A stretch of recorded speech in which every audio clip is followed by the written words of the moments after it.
ख्रिस्त में मेरे प्यारे भाइयों और बहनों, प्रभु यीशु मसीह के मीठे और मधुर नाम में आप सभी को जय यीशु। आज हम लोग प्रभु के पवित्र और जीवंत वचन पर मनन चिंतन करते हैं।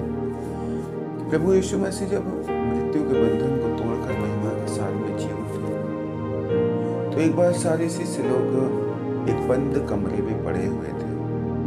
डर के कारण, भय के कारण वे उस कमरे में अकेले पड़े हुए थे और प्रभु वहां पर उन लोगों के बीच में आते हैं और उन्हें एक लोगों से कहते हैं कि पवित्र आत्मा को ग्रहण करो। मेरे भाइयों और बहनों, व्यक्ति जब तक पवित्र आत्मा को ग्रहण नहीं करता, उनके जीवन में डर, भय, शक और शंका सब भरपूरी से समाया रहता है। वे लोग एक प्रभु के अनुपस्थिति में उनका जीवन न के बराबर होता है। जब तक यीशु की उपस्थिति में थे, प्रभु के संग संग चलते रहे, उनके पास एक नया जोश, एक नया जुनून, एक नया जज्बा था और सभी शिष्य लोग प्रभु के लिए मरने के लिए तैयार थे, प्रभु के लिए मारने के लिए तैयार थे।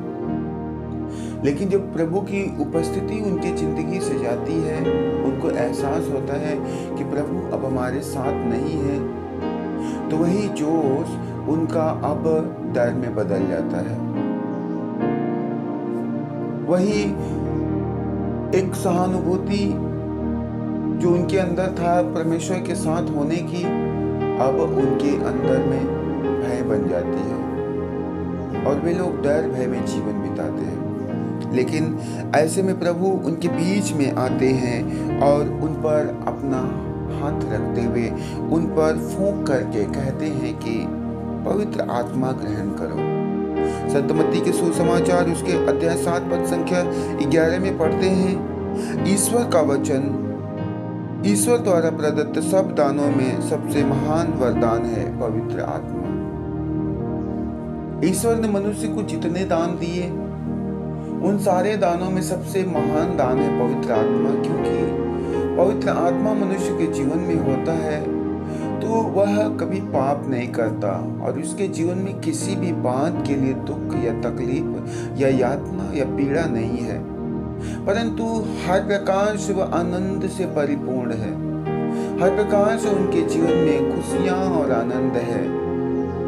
या यूं कहें, पवित्र आत्मा मनुष्य को एक संपूर्ण ईश्वरत्व प्रदान करता है। क्योंकि प्रभु ने जब मनुष्यों को बनाया, आदम और हवा को बनाया, तो उन्होंने उनमें अपनी प्राण फूकी, अपनी आत्मा को फूका और वे लोग सजीव तत्व बन गए। और धर्म ग्रंथ बाइबल बतलाती है कि उन्होंने उन्हें अपनी संतान कहा, उन्होंने अपना बेटा, अपना बेटी कहा। हालांकि पवित्र आत्मा से भरे पड़े बहुत सारे स्वर्गदूत हैं, लेकिन किसी को उन्होंने अपना बेटा होने का अधिकार नहीं दिया, अपनी बेटी होने का अधिकार नहीं दिया। लेकिन जिसकी उन्होंने रचना की, जिसमें उन्होंने अपने प्राण को फूका, वे उनकी संतान बनते हैं। तो पवित्र आत्मा हमें पूर्ण रूप से ईश्वर के उस साक्षात्कार का एक दर्शन कराता है जो वास्तव में परिपूर्ण है। आज हम लोग देखते हैं पवित्र आत्मा ईश्वर का आत्मा है और प्राण है। पवित्र आत्मा ईश्वर की आत्मा और प्राण है। इसलिए मनुष्य जब पवित्र आत्मा से भरता है तो उनके जीवन में किसी भी बात की कमी घटी नहीं रहती है। उनके जीवन में भटकाव या बहकाव नहीं रहता है, परंतु वो पूर्ण रूप से पवित्र बन करके उस पवित्रता में आगे से आगे बढ़ते जाते हैं, पवित्र आत्मा के मार्ग में चलते जाते हैं। इसलिए हम लोग पढ़ते हैं उत्पत्ति ग्रंथ में, प्रभु चाहते हैं कि हर विश्वासी ईश्वर के प्राण और ईश्वर के जीवन से भर जाए। ईश्वर ने वह आत्मा, वह प्राण हम मनुष्यों के नथनों में फूका जो उनका है, और जब उनकी आत्मा, उनका प्राण हमारे जीवन में आती है, मनुष्य सजीव तत्व बनते हैं, उनके अंदर में जीवन आता है। उनके अंदर में दया और करुणा आती है। हम लोग देखते हैं उत्पत्ति ग्रंथ उसके अध्याय 2 पद संख्या 7 में कि जब प्रभु ने उस मिट्टी से बने हुए मानव तन में अपनी प्राण फूका तो वह सजीव बन गया, और इसलिए मिट्टी के पुतले आदम के अंदर में ईश्वर का प्राण आया, पवित्र आत्मा भर गया तो वह जिंदा होकर के चलने फिरने लगा, देखने और समझने लगा, वह सारे भले काम उचित कार्य करने लगा। परंतु आज हम लोग देखते हैं प्रभु के पवित्र वचन में कि पवित्र आत्मा के अभाव में ईश्वर के अंदर में दुख का समावेश होता है, उनके अंदर में तकलीफें, उनके अंदर में समस्याएं, चिंताएं, परेशानियां दिन पे दिन बढ़ती जाती है। उनके अंदर से ये बोध खत्म हो जाता है, इस बात का स्मरण, इस बात का ज्ञान खत्म हो जाता है कि उसके साथ प्रभु है, वह प्रभु जो असंभव को संभव करते हैं, वह प्रभु जो घायलों के घाव पर पट्टी बांध देते हैं, वह प्रभु जो थके हुए को विश्राम देते हैं, वह प्रभु जो बोझ से दबे हुए लोगों को आराम देते हैं, वही परमेश्वर का बोध लोगों के अंदर से खत्म हो जाता है। जैसे हम लोग देखते हैं उत्पत्ति ग्रंथ में कि आदम और हवा ने पाप किया तो उनके अंदर से ईश्वर की आत्मा समाप्त हो गई। जब तक उनके अंदर में ईश्वर की आत्मा थी, वे प्रेम से भरे थे, वे आनंद से भरे थे, जीवन में किसी चीज का अभाव ना था, न डर था, न भय था, न शक थी, न शंका था, परंतु उनके जीवन में सब कुछ की भरपूरी थी। लेकिन जिस घड़ी वे पाप करते हैं, उनके अंदर से ईश्वर के दयालु स्वभाव के होने का बोध खत्म हो जाता है, उसके अंदर भय हो जाता है, और भय के कारण वे डरते हैं, वे छुपते हैं। नतीजा क्या होता है? भय के कारण ही उन्हें उस अदन के बाग से निकाला जाता है। पवित्र आत्मा के लोभ के कारण, पवित्र आत्मा के अभाव के कारण ही उन पर नाना प्रकार की, या यूं कहें इस संसार की सारी विपत्तियों का सामना करने का दोष लगता है। मेरे भाइयों और बहनों, आज मनुष्य इस संसार में एक दोहरी जिंदगी जीता है। एक है जो इस संसार का होने के नाते उसके एक एक कर्मों के द्वारा संचालित है, जो है पाप भरा जिंदगी। मनुष्य सारा दिन, सारा जीवन कहीं न कहीं से पाप के पीछे भाग रहा है, विनाश के पीछे भाग रहा है। सुबह आंख खोलते ही शाम में बिस्तर पर जाने तक मनुष्य अनगिनत पाप करता है, और पाप का वेतन मृत्यु है। वह उस ईश्वर की आत्मा के कामों को त्यागता है जो एक एक मनुष्य को विनाश से उन्हें ईश्वर के दया की ओर लेकर के जाता है, उन्हें मृत्यु से जिंदगी की ओर लेकर के जाता है। इसलिए हम लोग देखते हैं, संत पौलुस कहते हैं कि हम दो तरह का जीवन जी सकते हैं। एक है शरीर के अनुसार, अर्थात शारीरिक जीवन जिसका अंत है मृत्यु, और दूसरा है आत्मा के अनुसार जिसका अंत है शांति और अनंत जीवन।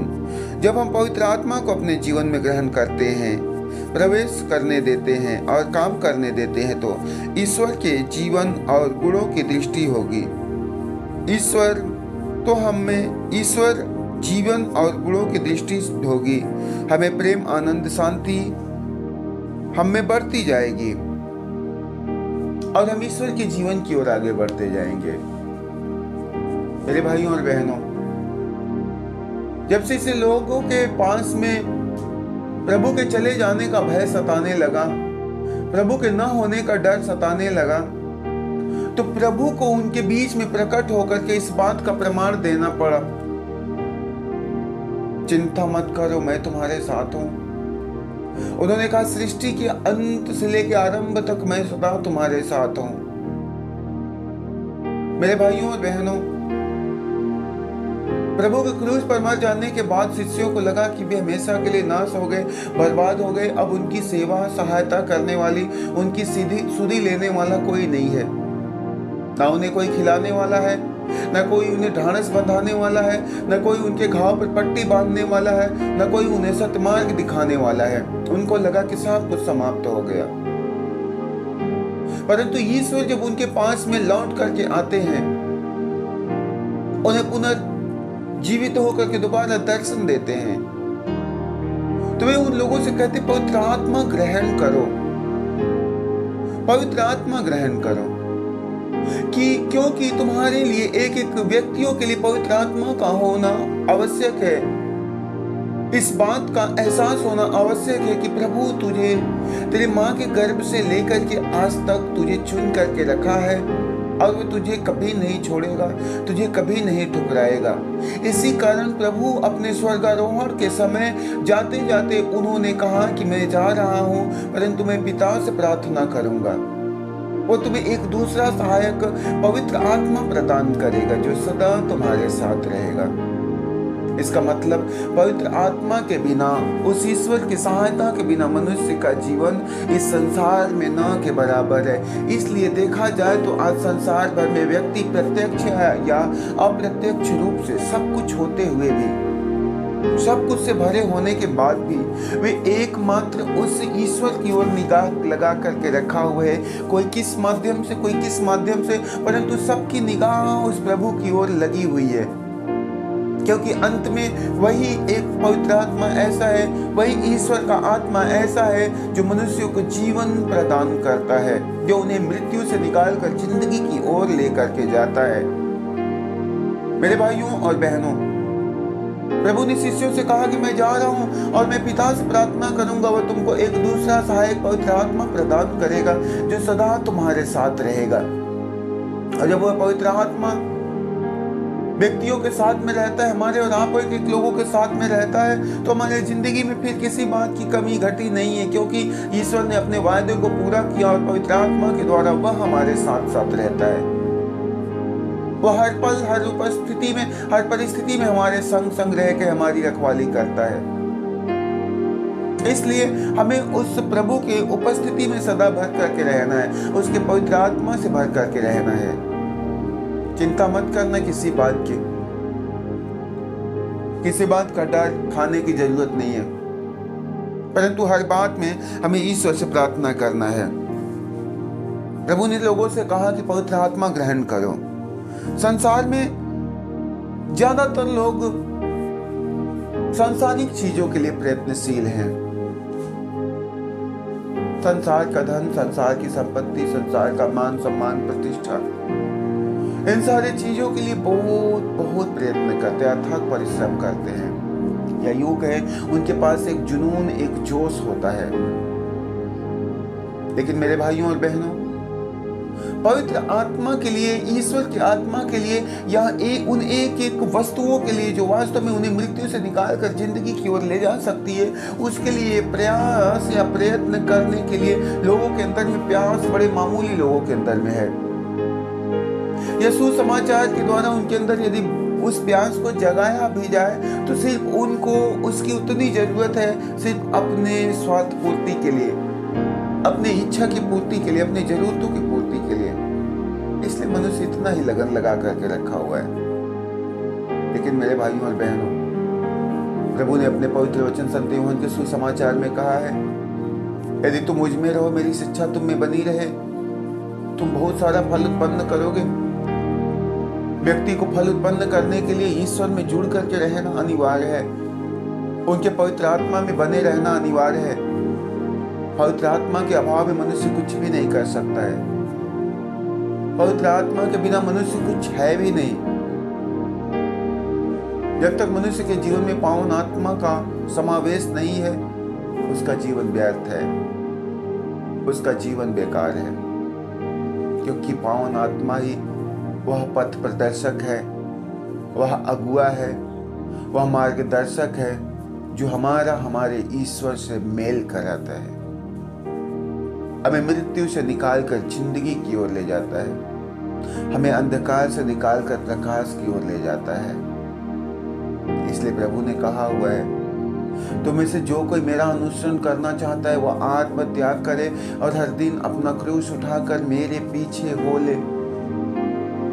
हर दिन हमें अपनी ज़िंदगी का क्रूस उठाकर उस ईश्वर के पीछे होने की ज़रूरत है, उस ईश्वर के पीछे होने की ज़रूरत है जो ईश्वर जीवन की ओर जाता है, जो ईश्वर जीवन का मार्ग दिखाता है। हमें उस प्रभु के पीछे चलना है। मेरे भाइयों और बहनों, ये 40वां काल एक एक व्यक्तियों के लिए पवित्र बनने का समय है। ये 40वां काल एक एक लोगों के लिए ईश्वर के राज्य में आगे बढ़ने का समय है। इसलिए हम अपने दुनियावी उन जटिल, उन पापों भरी जिंदगी को त्यागते हुए, निकालते हुए सत्य का अनुसरण करेंगे, उस प्रभु के पीछे चलेंगे जो हमें जिंदगी की ओर लेकर के जाता है। इसलिए अपने आप को शुद्ध और पवित्र बनाए रखना। प्रभु आपके जीवन में अद्भुत काम करना चाहता है। प्रभु आपको कृपा दानों से, वरदानों से भरना चाहता है। इसलिए ज्यादा से ज्यादा समय हमें प्रभु की उपस्थिति में रहना है, प्रभु से दुआ करना, उनसे प्रार्थना करना है, अपने गलतियों के लिए माफी मांगना है, अपने गुनाहों के लिए उसी ईश्वर से तौबा करना है। और देखना, प्रभु जो दया का सागर है, वे हमारे और आपके गुनाहों को माफी देते हुए, हमें क्षमा करते हुए, वो हमें अपने साथ अपने स्वर्ग राज्य में लेकर के जाएगा। उसने वायदा किया है।